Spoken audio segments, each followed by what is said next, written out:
I'm David Boucher in Vulcan, where history was made in this prairie town southeast of Calgary today, and that's because Mr. Spock finally came home.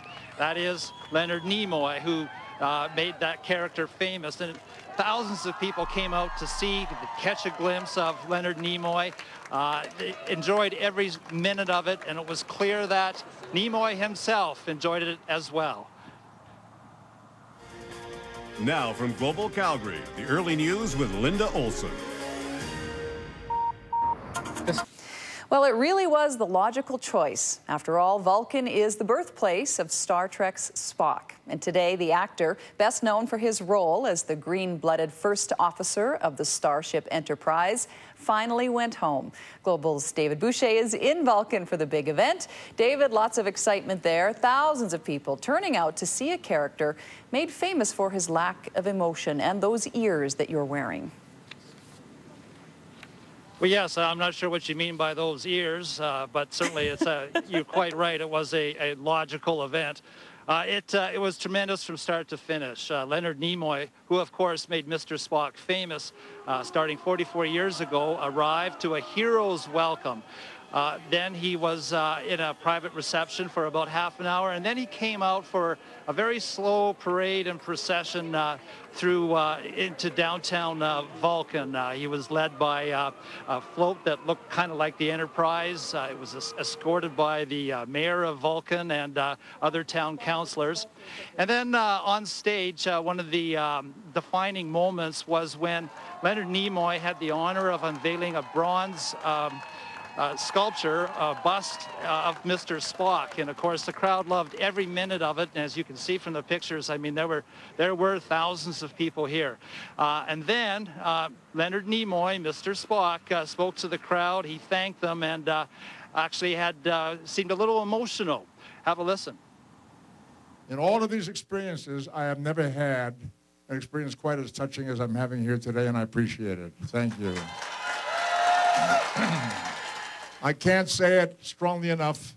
Thank you, thank you, thank you, and may each and every one of you live long and prosper. Thank you.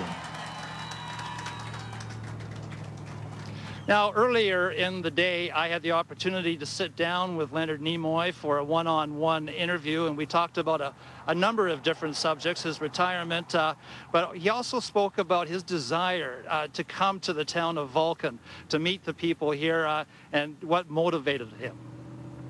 The people in Vulcan were thrilled that you went to bat for them. Because you really did. They're my people. It's my hometown. I made this agreement to come here to Calgary to appear at the expo this weekend. And I thought, if I'm going to be in Calgary and just a short automobile ride from Vulcan, I must go to Vulcan. So we came here a day early in order to do that. I just may settle down and live there for the rest of my life. Well, you know, mortgage rates are low. I think there's plenty of real estate there. Now, Leonard Nimoy showed his appreciation to the town, its efforts through the years, the Star Trek affiliation, and the warm welcome that he received. He is lending to the town a set of his actual ears that he wore during the filming of the original series. Also, a lithograph signed by the original cast members. That'll be on display here in Vulcan at the Tourism and Trek Station for a year. All in all, a great day. I just don't understand all the emotion. Thanks a lot, David, and great job out there today. We have posted David's complete interview with Leonard Nimoy on our website. Just go to globaltvcalgary.com and you can check that out. In addition to his visit to Vulcan, Nimoy will, of course, be appearing at the Comic Expo in Calgary this weekend. The show runs Saturday and Sunday at the Roundup Centre. Setup is well underway today. And one final note to the Star Trek story today. Canada, it seems, wants Captain Kirk.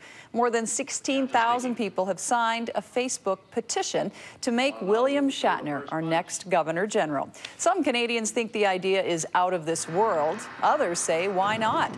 Shatner is now 79 years old, and there's one big problem. He doesn't speak French. His publicist says he's flattered by the support, but not interested in the job.